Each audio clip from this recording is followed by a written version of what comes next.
Okay, so I didn't share my own link. That's apparent, because I just realised. Okay, I'm just gonna throw it out there that there will be some theology, I'm sure, because it's me and I can never stick to my own notes even. But mainly it's psychology, and I'm confident, like I really am confident that this will help somebody. It helps me when I go back over stuff that I already know. And I feel like intuitively at some point along the way you'll recognise some of this in yourself. So that being said, so we're going to look at like why we drive each other mental, basically. Why is that? So I have to start. I didn't share the link. So I have to start right at the beginning. And, people may well believe that in seeking a partner, a romantic partner, is like, this is the kind of love I'm speaking about, or relationship, that, that this seeking is inspired by a desire to find somebody who will or can make us happy. However, it's really not. And that can lessen the surprise when it's like when the road is bumpy, because the truth is ever so slightly more odd, and a little bit confused. Because one of the weirdest or like most unexpected aspects of love is that whilst we seek out or are already with our like love, our partner, our whatever you want to call it, I don't know, we don't actually look for just anybody. Like we don't, there are many physically attractive, kind, good, reasonable people. They may share our, football team, they may share our academic interests, but they don't ever get a second look in. Like there's something missing from that pattern, and that's how we know that we don't just seek people who are kind and good and attractive and maybe sexy. I don't know, like whatever your little shopping list might be. What we do look for is somebody who will satisfy and fulfill a certain number of already like pre-existing requirements psychologically, and we may not be wholly aware that we have these requirements. And this is why I feel like you're going to recognize some stuff that I'm going to say. These pre-existing psychological requirements may well include, but not be restricted to, a certain need for frustration and, for example, humiliation. Stick with me, kids. Within this seeking out love, or the object of our love, we are restricted certainly in our choice making by what we learned about love as children. So we're going to almost focus again on that small self that loves within us. But certainly what we learn about love, what we think love looks like, what we believe it feels like as children, sets the tone for till the end of the world, or to the end of yours.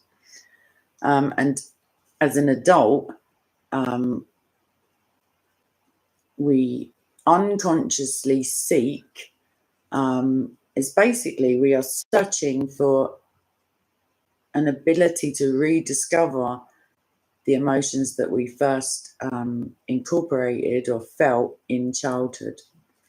And that's not always a good look, but there is hope, like don't panic. So in order to seem to us exciting and attractive, the partner we choose must fulfill or must evoke within us many of the feelings that we once had around parental figures, and that's why there's some what was stereotype. Well, not even a stereotype. In essence, of our two main parental figures, like father and mother, we will to some extent play out their role in their relationship, in our relationships, to seek to fix the things that we saw. I'll get onto that. These, like, don't get me wrong, these feelings that we seek, for our partners to re-trigger within us, as it were, so that we can play them out again and again and again until we find a solution, which may never happen. They can include, obviously, tenderness and a sense of satisfaction and warmness and fuzzy feelings and like, yay! And it's not my area, but that kind of shiz. However, they're also likely, very likely actually, to feature quite a darker and more troubling array of emotions. And these are just examples. It may be a desire to prove ourselves if one of our parents or both of our parents were dismissive of our achievements, or we felt, more importantly, that they were dismissive or didn't see the magnitude of our achievements as a child. It could be, I don't know, like feelings of shame concerning sex or sexuality even. If one of your parents was somewhat depressed, it could be the need, like a desire to cheer someone up, and to make somebody laugh and to, enjoy the closeness that comes with laughing with somebody. And this is entrenched. This goes as far as we can experience ourselves rejecting potential love interests as an adult, not because they are wrong in the sense of what we're looking for, but they're like a little bit too right, and therefore a bit too reminiscent of the parental figure, and that can be a bit, for example, if one of your parents was absent because of death or divorce, you may, you'll take one of those roles. You'll either seek somebody who is emotionally unavailable or detached or like dismissive in some respect, or you will find that you are maybe quite needy when you project an emotional absence that may not even be there in somebody else.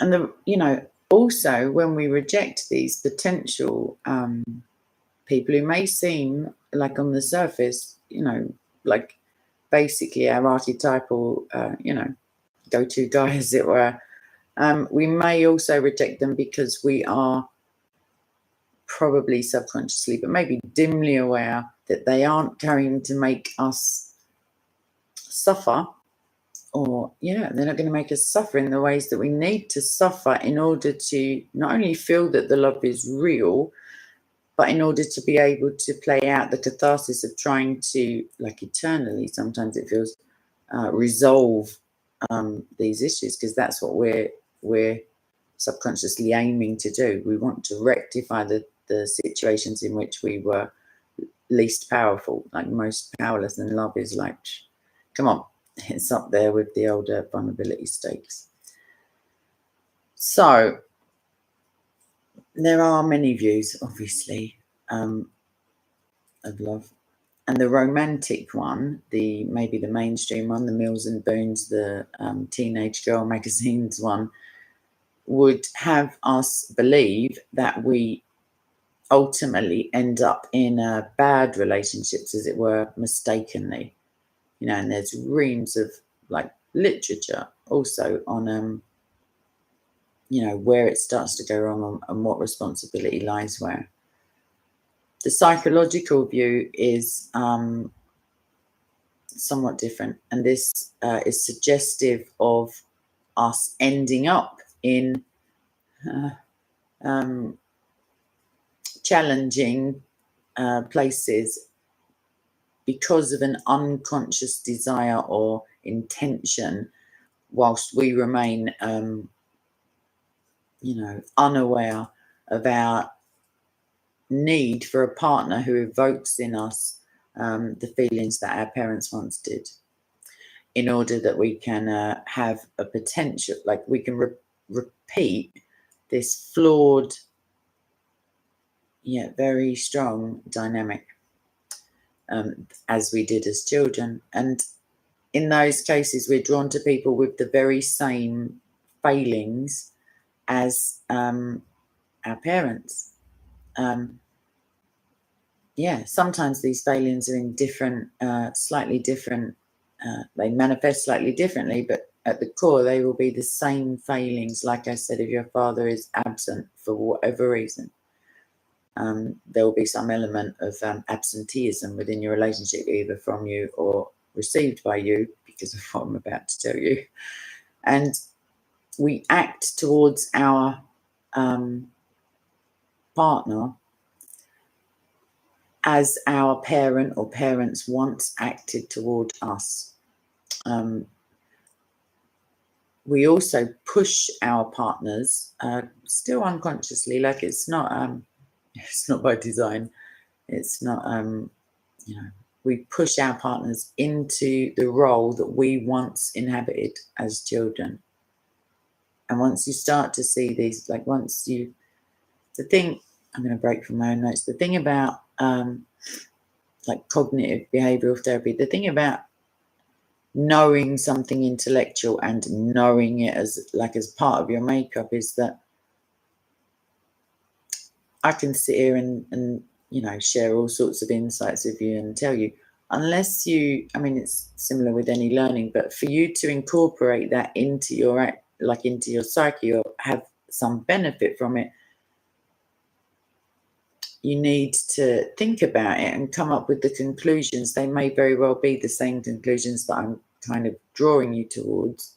Hopefully they are.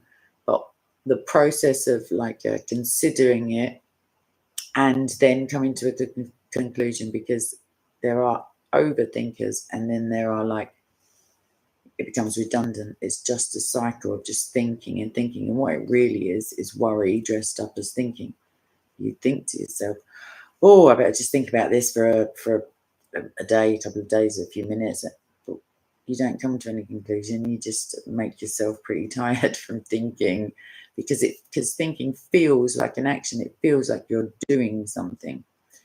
Either way, we can either adopt the role of the child, as it were, in our relationships, or we can push our partners into that role in order, again, for us to try to act out these same scenarios and find a better solution. And we may, in this process, leave our loved ones uncertain of where they stand. Believe me, that's a thing. Or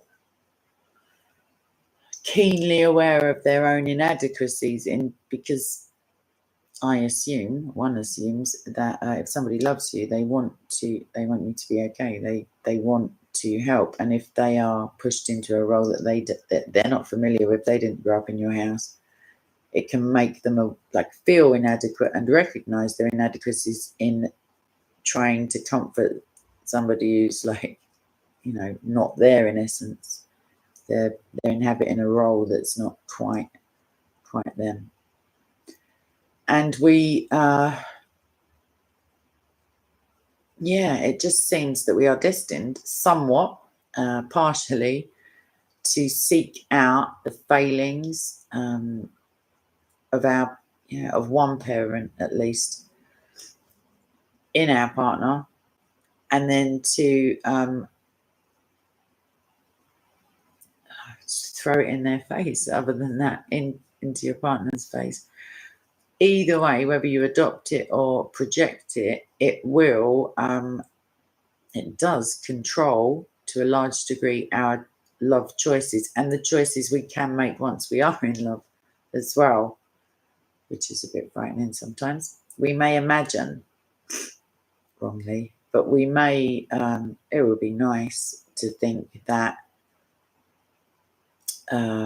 we just wouldn't be able to have any passion or feel any love or tenderness for somebody who was who didn't display, it's not that they don't have it, that didn't display the admirable, the good and the nice and the attractive qualities that superficially we've been not programmed, but like in fairy tales, that intellectually we may say, yeah, that sounds pretty good. But the small self who loves, who is in essence still a child, is no, it's like whatever. It's not hearing that. Just below our consciousness, just in, not deep in the subconscious, but just below, there is a shopping list of things that we desire to rectify. And it's still a positive thing, unless you remain utterly unaware, or unless your partner has more of this stuff going on than you. Like, just knowledge is never a bad thing. Once you know, you can jolly well do as I'm about to tell you. No, I'm joking. You can at least see things a little more clearly and not feel so bewildered when things start playing out. That you think, wow, I've been here before. Surely they can't, the last two romantic interests can't be that similar. It's potentially your input that's drawing out, you're pushing them into a role, and therefore they adopt a very similar role. And because we don't see how we behave in an objective way, obviously we see it from behind our eyes, and hearing like the little voice in our head, we don't see what we're doing. And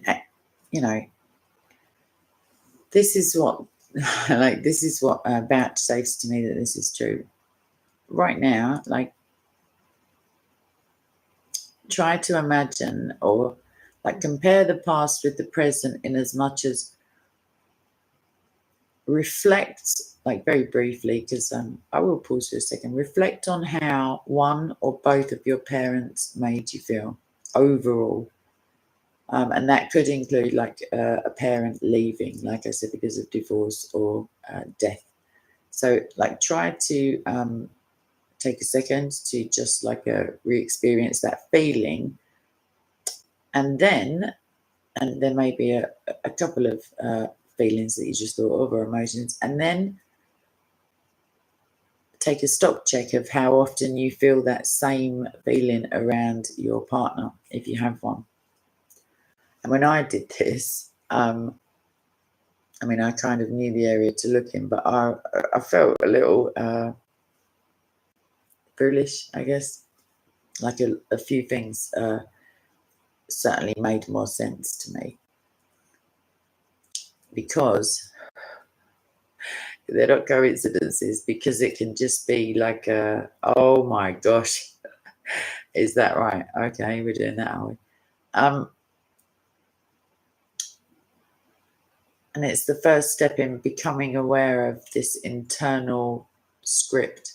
It's like you're playing, a part in a film. It's this script that, we follow and we play it out. And this is hopeful, actually, because once we know we have a script, we are more easily able to overcome. And we're able to see the wood for the trees, as it were. It can be, if you're not in a relationship, it can help you to find someone who is slightly less dramatic in terms of it's hopeful. But I'm not a drama fan, as it were, but you have to feel what you have to feel. There's no, unless you're Anna Nicole Smith, there's not much point in going into something other than for genuine feelings, and we can try to deal more competently, or like with more awareness for the compulsions that we will find as a result of these things within our existing relationship. And that's comforting. Like, it's hopeful. Not only have you got Jesus, if you're like, one of my regular viewers, but you've also got an additional awareness. And therefore, certainly if you know anything of your partner's childhood or like history, you can make concessions, or not to the point where you feel you're being put upon, but you can give yourself some emotional breathing space, as opposed to just reacting again and again and again to the same thing. And this process will involve accepting the small self that loves to some extent, and to accept how we are prone to deal with things in the light of this small self, this vulnerable, fragile little nutter, as I feel like I may have christened mine. The immaturity of a child, like, just lets the emotional oh gosh, it's pretty, I don't know, romance and all that is pretty terrifying anyway, if you want my opinion. Anyway, this child, the one that we were when we first encountered not only love, but the flaws of our parents in delivering or receiving that love even. And you can, like, maybe think back to a time when you spent a lot, I don't know, like you made some gift in school, and maybe your parents were dismissive of it, or didn't see the relevance, because for you, you've just put your little heart in it, and to them it's like a really tacky, I don't know, blob of clay, for example, with some paint on it. It depends whether you're, whether you have a parent, one of them who's more practical and pragmatic, as it were. Mothers are usually not that one. It's usually your father.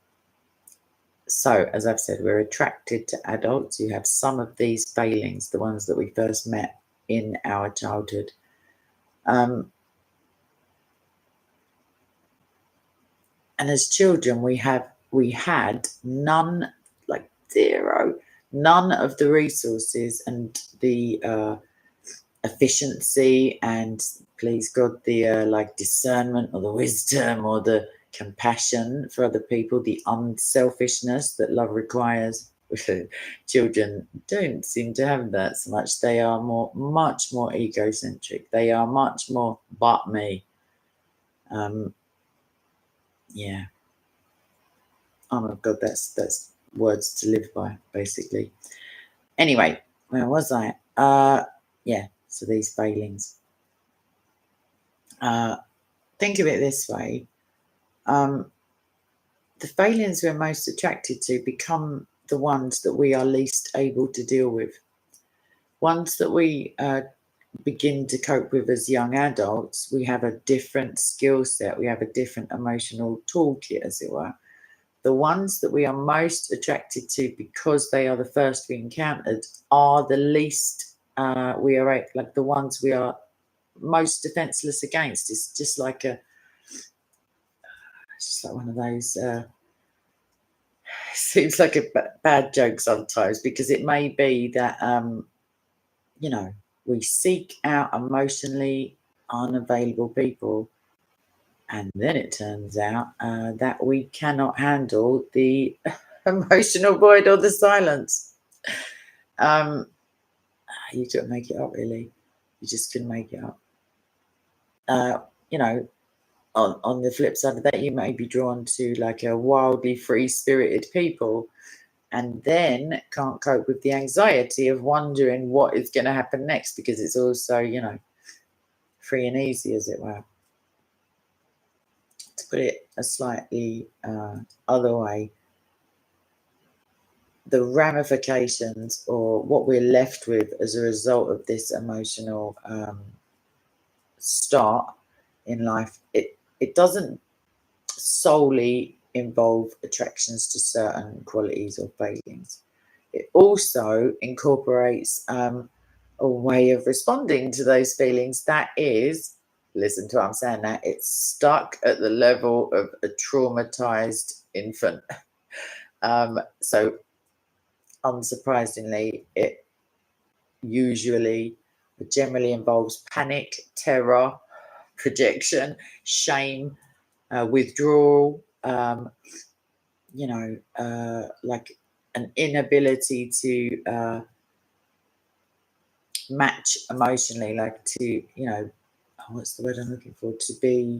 To have a suitable response. You may find that if you may not even notice that you do it, but you may find that if somebody questions something at the wrong time, someone you love, you will find yourself just attacking their position, or and it's perceived as being unable to cope with criticism. You find that people who have that trait,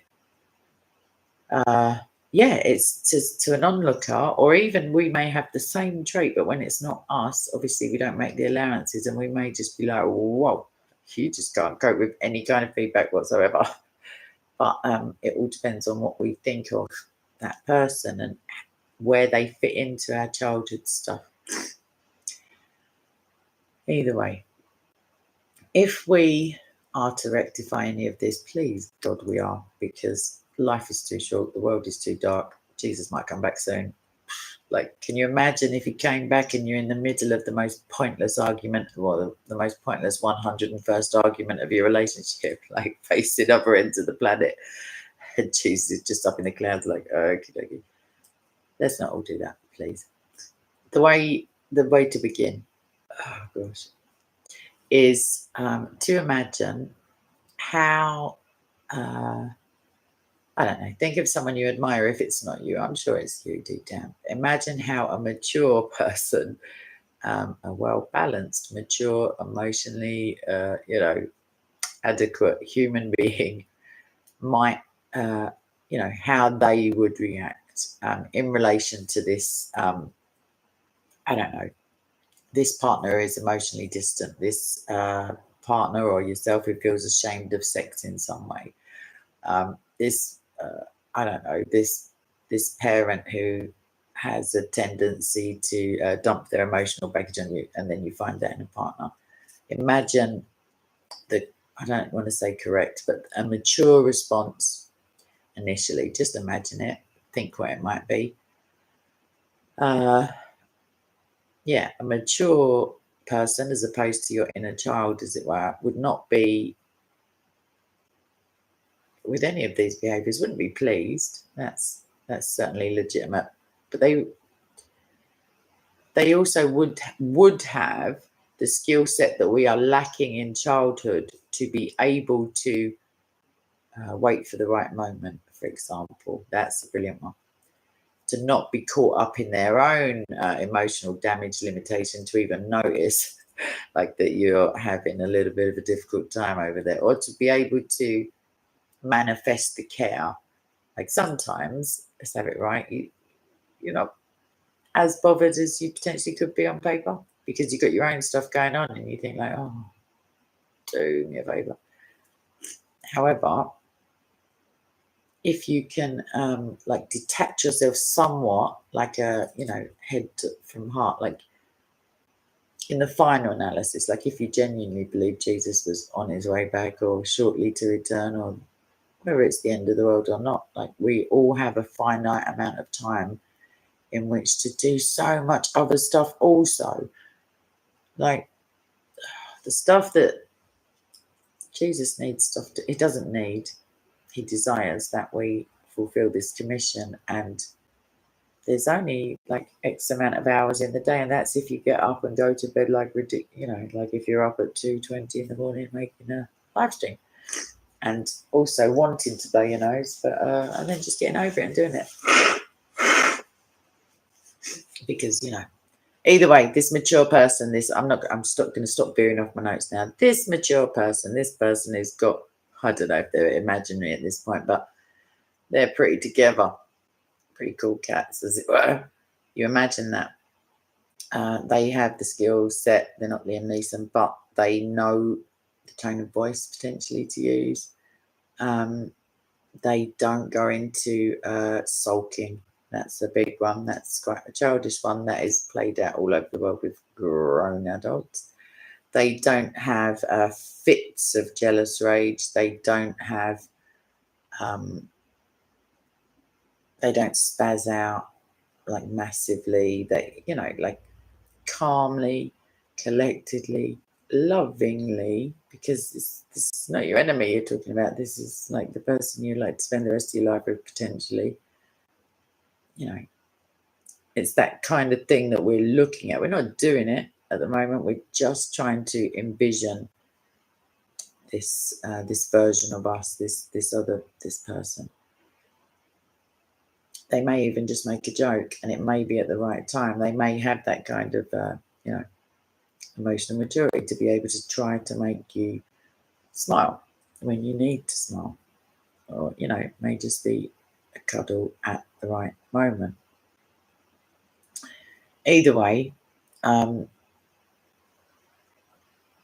we firmly anchor that possibility in our minds that this can be us, and that we can. I just had a vision in my mind of just smothering a small child, like, but there is no small child; it's within you, as it were. But that just made me laugh because I didn't see that coming. So, we're able to help ourselves see that our own instinctive responses, the thing we want to do, which could just be punch him in the face and move on with your life. I don't know, like it really could be. Some of these like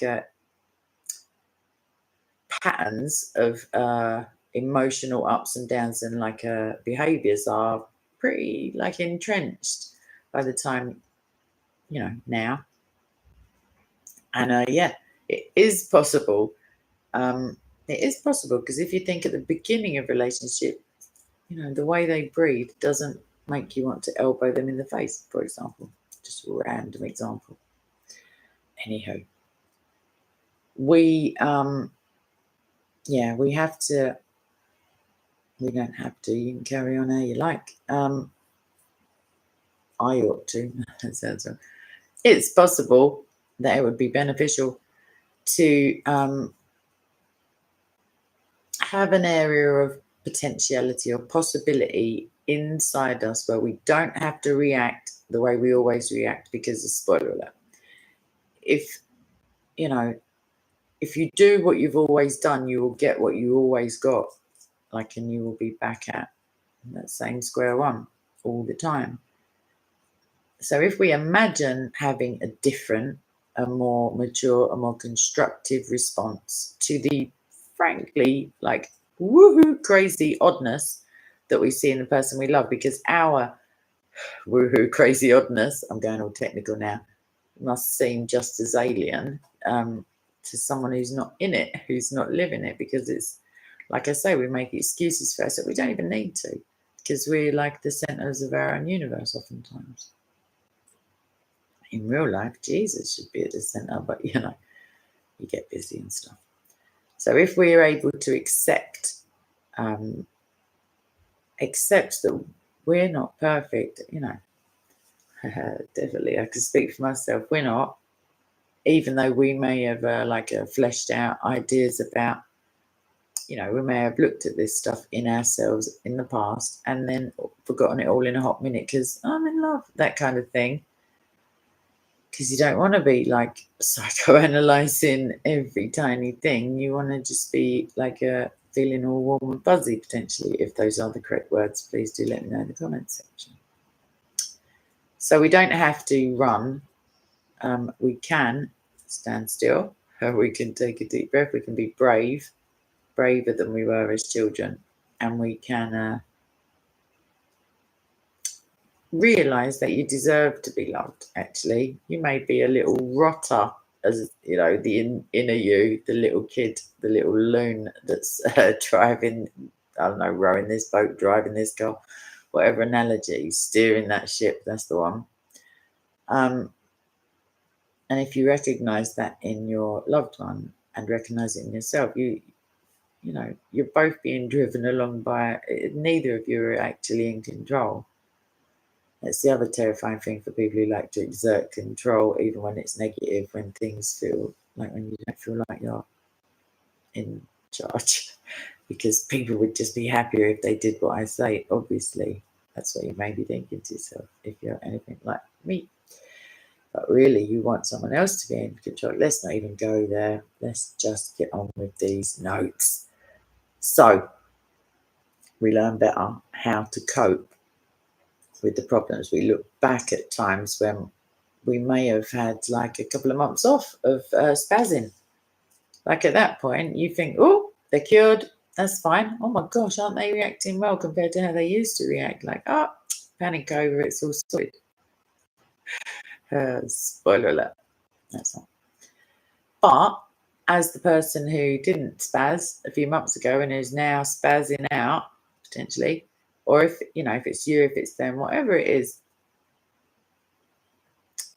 in a spirit of like, it's always got to be with love. It's never because, well, you're just such an idiot that why don't you just sort your life out kind of thing, because when you can say it like that, but it won't be received well. You have to try and recreate that in your mind and think what was different then, what is being more exacerbated now.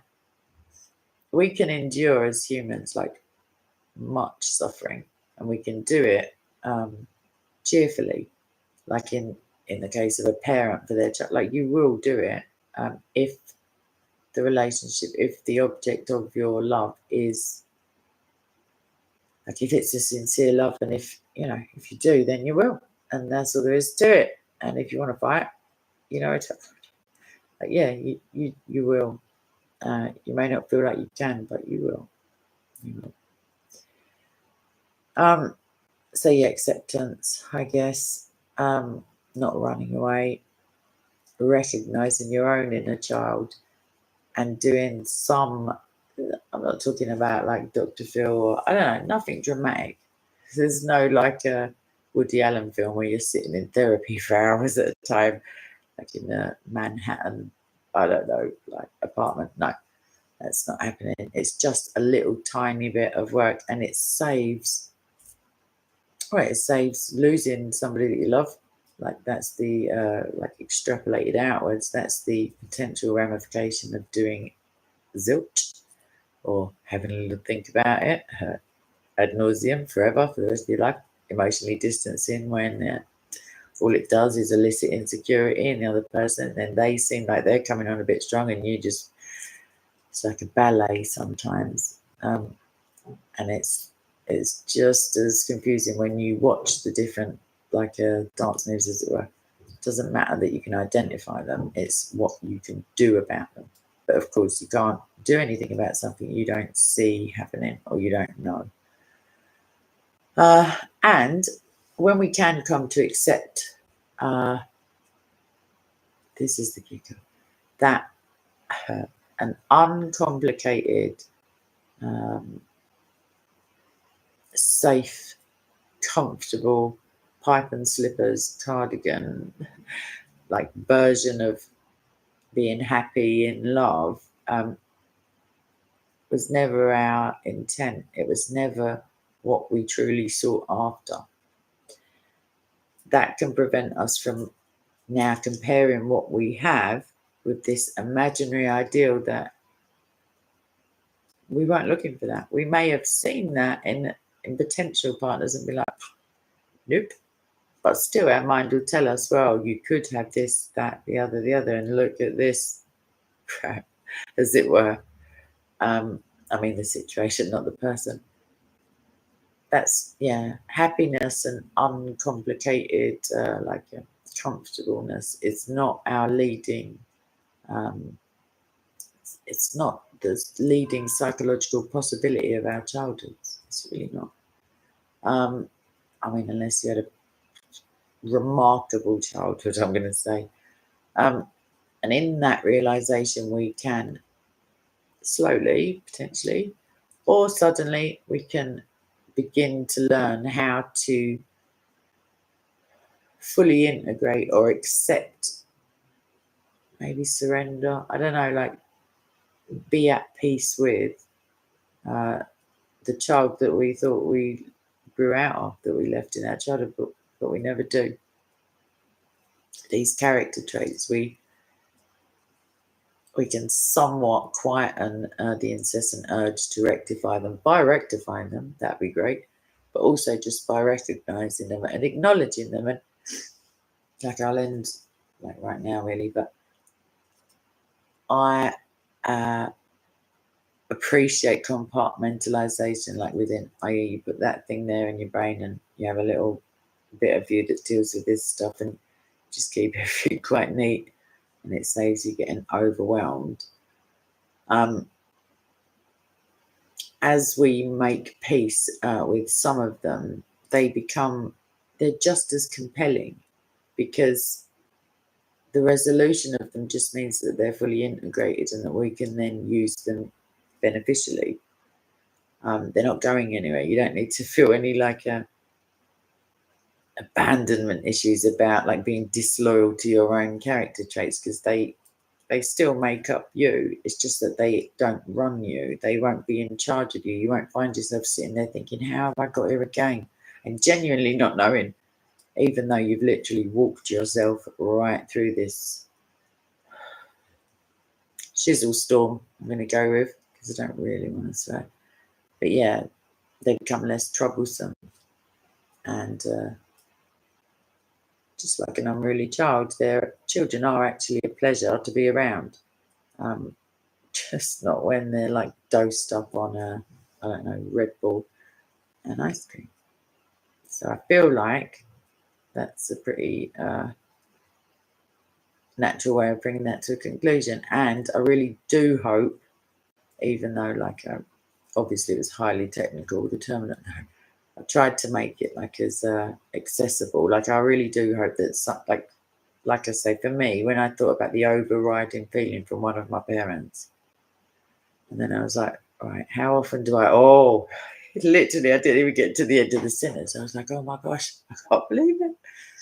Like, you can know it intellectually until you feel that like pang of recognition. You're like, oh shoot. Like, shucks, you may say to yourself. You may use other words that begin with similar letters. Oh, definitely, John. So definitely. And if your parent, like everybody to a certain extent, has a certain mental frailties, let's say that. Some people have periods of great mental instability in their lives, and those people, some of them will have children, and some of, as children, we are often, there's an army of child carers in reality, like, who are actually part parenting their parents at times. And that can also set you up for a life of caretaking and disappointment and, feeling that you're not good enough, etc. Georgia, I'm so pleased. Because really, you lot could have been nowhere. I could have just been saying this to a camera because I needed to hear it, and I was the one making it up, as it were, or like distilling it. So, yeah, I just think it's nice to be nice. I think it's really lovely to be loved. Like, I didn't used to feel like that because of vulnerability and all that stuff. However, like, I have another, I don't want to bring the tone down, or not the tone, but the atmosphere. But again, not all of the deaths I've experienced in the last couple of years have had any run up to them whatsoever. Some of them have been literally a phone call, and that's, you're never going to see them again. Like, someone says, oh, have you heard of, but the other ones, they're, they come with a run-up period. So, again, I'm trying to remain as balanced, and, when I feel challenged by life, I just try to help other people, because, for one, I haven't got time to just start crumpling in a corner and all that and just switching off my phone. But also, I feel like that's what Jesus would have me do. Like, there are certainly people with equally pressing emotional upsets, and they are somehow able to make me feel better about myself, and then I try and, so relationship drama, or relationships as other grown-ups call them, I feel like somehow if they're not, they're supposed to edify you, like Jesus is meant to be in the middle of them. It depends if you're Christian or not. But I can be hugely resourceful when it comes to childishness, but I don't want to be. I'd rather be doing stuff for Jesus, because I ain't got time for all the drama. I'm not a fan. I like watching drama, like scripted drama. I don't like ad-libbing my way through through real life drama, because there's the potential to accidentally punch someone in the face, but also like just the hurty drama ouchness of it. Like, those are the typical terms. I can't be bothered. I can't be bothered because the amount of people who keep dying, and you think, oh, I wish I'd have said that. Oh, I wish I'd have done that for them, and I wish I'd have made them feel a bit more loved and a bit more. And you just won't get the chance. And then you've got people in your life who are really important to you and to Jesus, obviously, who's got time to make, like, to have to store up regrets for one day when you'll look back and say, oh, I can't believe I was such a div. Like, not me, one bit. I try anyway. Maybe I could have put post-it notes up saying just stop being a dickhead. Div is what I meant to say. Anyway, has anyone got anything to say? Because I really do need to blow my Uta, as it were. Yeah, I know what you mean. I mean, in terms of salvation and resurrection, it has, but no, it still stings. I feel like you've been punched in the throat. No, but thanks for asking, John. No, I was due to start one of my modules, and then I realised that it was just orientation, and I'm familiar with, I only just stopped a different modules, so I was able to duck out early, as we call it in the trade, which was all right because I had lots of other stuff to do and people who needed to talk things through, and I was able to, please God, be a blessing where possible. So that was a day well spent, even though I feel a bit, I don't know, like I could do with, this is the thing, who cares for the carers? Like, who loves the people who do all the loving? It's not that there's no one to do it, it's just that we it's really like the reward for digging a good hole is a bigger shovel, or something like that. There's some saying, if you want something done, you give it to someone who's busy, because they'll get it done. So when you're blessed, it is a blessing to be the kind of person who people turn to when they feel sad or something, or it can be a bit weird being like self-sufficient in that respect, or caring in that respect, because then when it's your turn, you think, oh, who's there for me? And then you get over yourself because you haven't got time for that nonsense, and it just starts up again.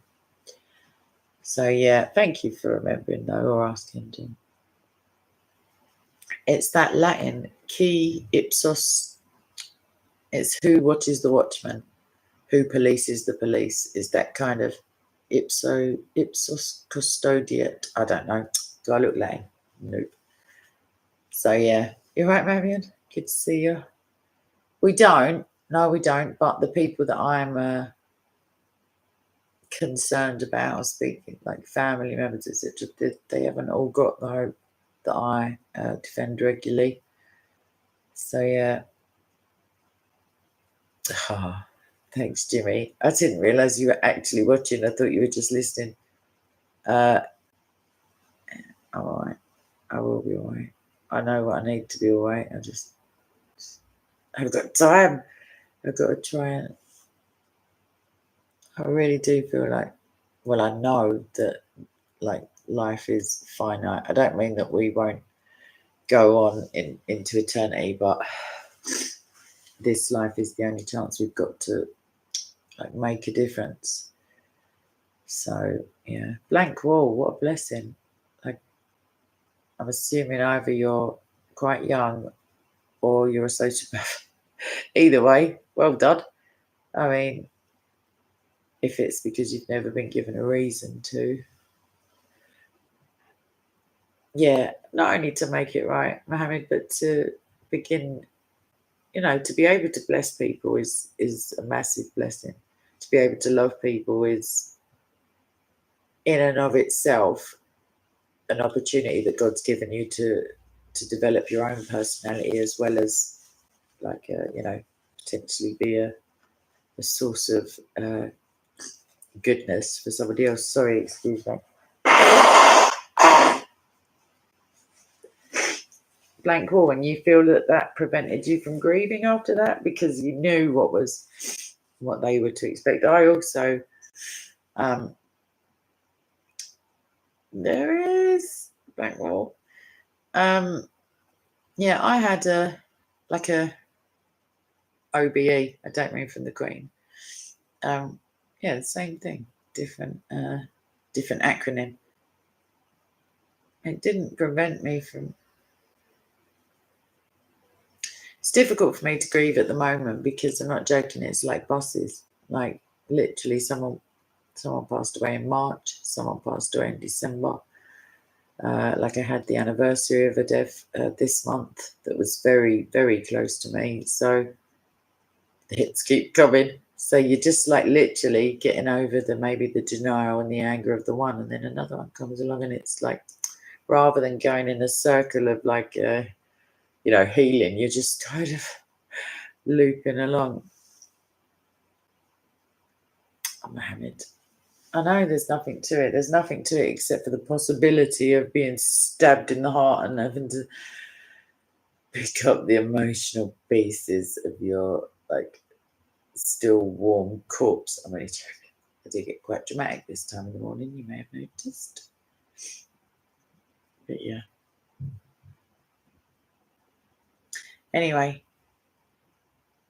Of course it does. No, Harry, I agree, certainly. And there would be no true joy if there wasn't pain to compare it to. Like, that's all. Like, I am against vulnerability, but only in me. Like, you lot can crack on. It's one of the things I have to work on. I mean, I am vulnerable, it's just presenting it in a way that people don't feel like stamping on your feelings. I don't know. But obviously, they've got their own stuff, and that's the thing about relationships. Ideally, it would be that you would see the child in them and they would see the little lunatic in you, and then like two heads are better than one. I don't mean Siamese twins. I mean you help each other out. That's the whole point of. It's not the whole point, but it's nice to think that when you need someone, it would be the person who you think so highly of. Just a thought. Just throwing it out there. Crazy kind of kid I am. Anyhow, the other thing is these childhood issues that I was discussing, or these first impressions of what love is, can also affect our relationships with Christ, with God in general, the triune God, because, like I say, we either push the other party into the role of maybe the absent parent, or we become absent. And especially with emotionally avoidant attachment issues, I've already done a video about this, I feel, a long time ago. Yeah, you can end up replicating that somewhat in your opinions of God, or what you feel God, because the father part of it. Yeah. Christian race, does love have a substitute? As with, say for example, fear can be to a certain extent. So fear is a positive thing. Fear of the Lord brings wisdom, etc. No, depart from evil is wisdom. Fear of the Lord. Oh no, fear of the Lord is wisdom, and to depart from evil is understanding. So fear is beneficial. There's a big tiger, you go, whoa, frightened of that, I'm running that way, or I'm going to punch that right in the face, or I'm just going to play dead. There's three options. armor of God. No, it's not substance based. I was going to say that anxiety is like a satanic, like snidey fear, like a counterfeit. So for love, I mean, an obvious answer, but a wrong one, might be lust. But I don't feel they're interrelated enough. Certainly not nowadays with the amount of porn that's available. Like I feel that if you're falling in love with, I'm sure you've never seen porn, any of you, but like it's not really lovey-dovey, I guess, that you're after at that late stage in the evening. I don't know when. Let's get off that. Okay. The point is, substitute for love can be like an obsession, I guess, can be a narcissistic kind of. It's more like an impetuous child, like a demand to be basically worshipped or to be the center of somebody's, like, you know, like emotionally manipulative or abusive people. They're only playing out the abusive stuff they felt. Like, I'm not dismissing it, but I'm saying there's always a cause, which is why we're able to help, because we have to love them anyway. I don't mean in a relationship with them. I mean we have to love people enough to see past their sins, their crimes, their religion, their everything, because Jesus does, and we've got the inside like Skinny. We know that he loves them, so we can just like dispense really of a lot of the like analysis that you would put into somebody who you are in love with, because it's a little bit different. So yeah, I guess there is, but it would be an amalgamation of different. But the thing is, I don't mean the fruit of the spirit, but love, being in love chemically, like if you look at the oxytocin or the chemicals that are released within your brain, it's very similar to clinically, like insanity. I don't want to scare anyone, but it literally is very, very similar makeup. Being mental, breastfeeding, and being in love. Those like chemical markers are, you know, one of these kids is doing his own thing. Is that kind of Sesame Street thing? Yes, it has a signature. Christian roots, definitely. Yep. It's also a form of insect. Yeah, it could be heavily likened. It depends. The first flushes, like, you know, it's like, oh, please God, it doesn't last. No, I shouldn't. That's a stupid thing to say. But the point at which you would happily, like, maybe tattoo their name in a big gaudy way on your, I don't know what your thing is, like massive declarations of undying, whatever it is, that feeling, that like a obsessive and that thing that's making my cheeks feel a bit warm, that one, very similar to people in cycle woods.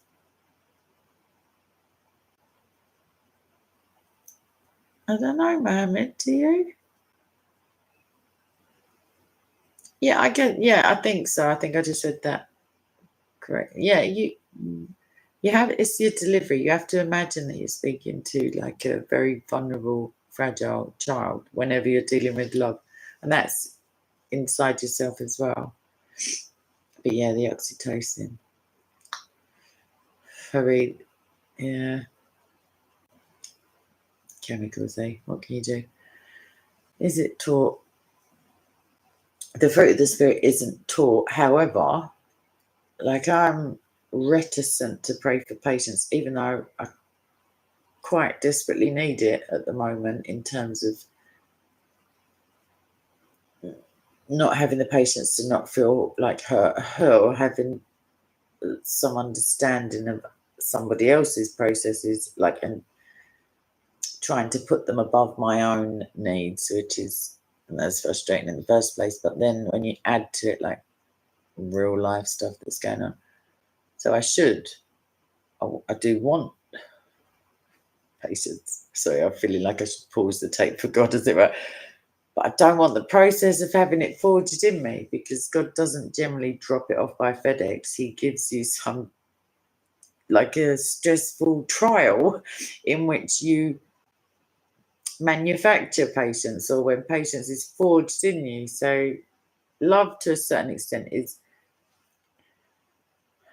it's not artificial, but it is. You are taught to a certain in a certain respect how you will approach it forever in your childhood, how you're made to feel, how you see it displayed from one parent to another, or from your parents to another sibling, or by your grandparents. You can tell the difference between your grandparents' love and your parents' love, even when you're a kid. And it's not just because your nan will give you chocolate when your mum will say no, you have to eat your dinner first. It's not only stuff as mercenary as what you can be when you're a kid. I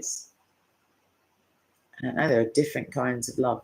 You can be taught to recognize them. You can be taught to look past your own automatic responses to them. Certainly, yeah, you can. It is a very splendid thing. I mean, so is lightning. It still burns your bottom if you're bending over when it strikes. I don't know where burning pops come from. Shush now, okay. It's very late, darling. Armour of God, I feel like potentially I'd like to know if you grew up in a circus for a start, and I'm going to say all the things that just lined up in my head because I literally just saw the little monkey. Okay, I feel like maybe that's potentially where you're going wrong, Armour of God, in any romantic endeavours you may be engaged in. I mean, I think that looked lovely on a Valentine's Day card myself. I don't even know what I'm going on about at this stage. You're absolutely right, sir. I don't know what the entire video was about. Good to see you were paying attention, as always. Oh, mate, my life. How did it come to this? That's what you got to ask yourself. Balls and monkeys. Yeah, Christian roots. Okay, maybe I'm just reading things in it. Okay. Yeah. You got to laugh. If you don't laugh, just cry yourself to sleep. Oh, nobody to cut it, etc. So you might as well laugh because it's too short, life. And it never feels too short when you're a child. Do you notice that? Like, I don't know where you live, but in Britain, when you're a child, you have 6 weeks holidays in the summer. And I'm not sorry, I'm just running a cigarette as I'm talking. I'm not joking. It feels like it lasts about 6 months, I reckon. Like at the beginning, it's just like ages away that you have to go back to school in September. And then now I'm an adult, it's always, oh my gosh, it's Thursday again. There's no significance to Thursday anyway. No idea why, but I'm always thinking, oh gosh, it's Thursday tomorrow. Like just the weeks, let's go. It's not fair because youth is wasted on young people when they don't appreciate it. Anyway, that's potentially why I feel that time is of the essence. But like I say, you can't love anyone if you have zero time in which to do it. So don't be idiots if you can help it, and make the most of the time you've got, because you ain't going to get it back. You got time to make mistakes, as it were. It's better to make a mistake than not do anything at all. Romans 8:28. Basically, love is patient, love is kind, it keeps no record of wrongs, it doesn't boast, it isn't envious, lovely bit of love. It's just nice if you can cope with the amateur dramatics that may go along with it. It is all right, isn't it, Harrier? It's also the worst, weirdly. It's the best, and it is also the most soul-destroying, crushing, lonely. It all just depends on whether it's a Thursday or not, basically. I know. I just had the anniversary. I had 2 anniversaries of 2 deaths this month. And one of them, like, I couldn't work out, is it 2 years, is it 3 years? And then I pinpointed that, and that felt like like it felt like a long time. And the other one, I just couldn't believe that it was a year already. Like, if someone would have wired me up to like a polygraph and stood me in a dock, like in a court, I would have said 6 months, 5, 6 months ago. And it's like an entire year. It's like, how does that happen? Like, yeah, they just keep dropping. I don't know if there's been a meeting that I missed, like some memo going around, like to leave early to avoid the rush or something, but yeah, it's just the family and the relatives that are left behind. It's very difficult.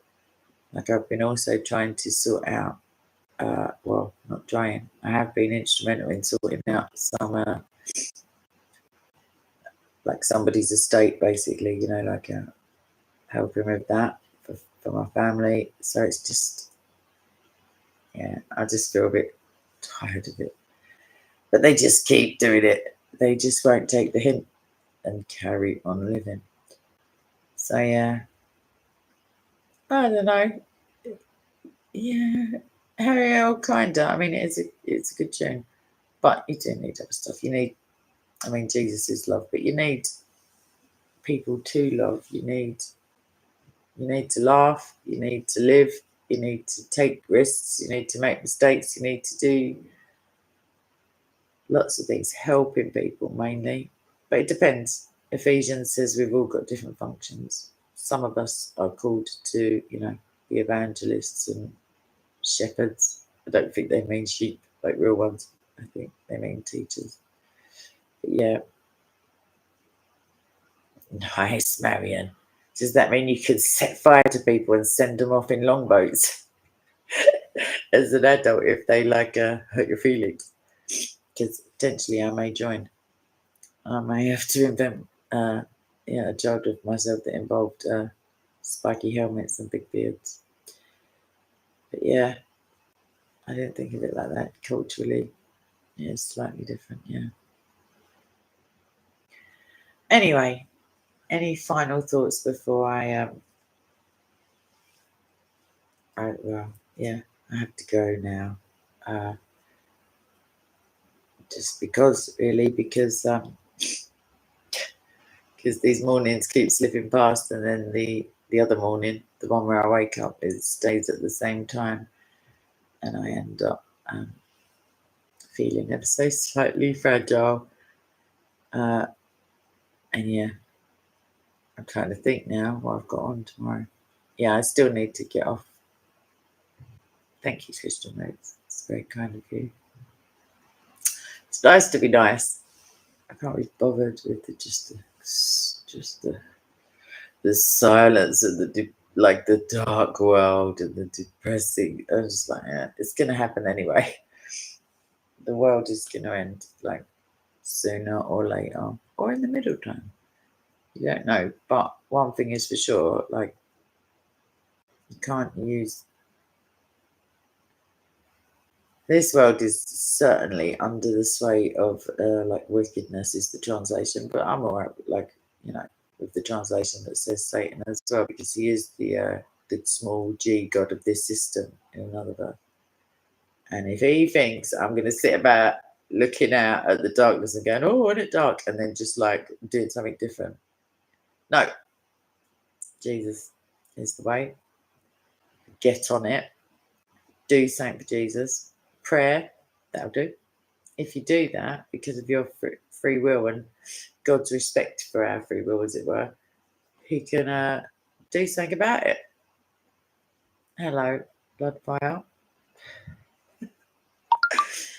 I was wondering if it was you then, and then that comment basically nailed it for me, I think. Anyway, doing stuff for Jesus doesn't necessarily mean like running marathons or like physically exerting yourself, but it does mean doing something for Jesus. I know the clue is in the title. Just the smallest thing. I'm not trying to guilt trip you. I promise. just the tiniest thing. Have a look at one of the persecution news outlets. Have a look at the resources page. Like order yourself some literature that you can give out to people to raise awareness. Write one of those emails to the, secret believers in the Middle East. Like, it's really edifying when they reply. Like, it's lovely.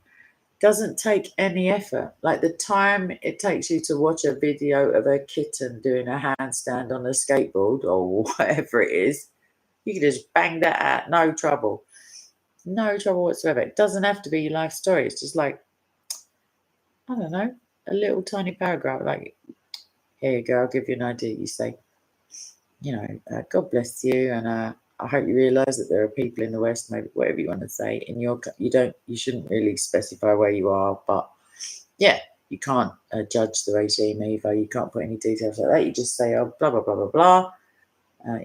I saw a video, or we haven't forgotten you. This is my favourite Bible verse. What's yours? And then you just open up a dialogue. So yeah, do that. Or support people in their live chat things.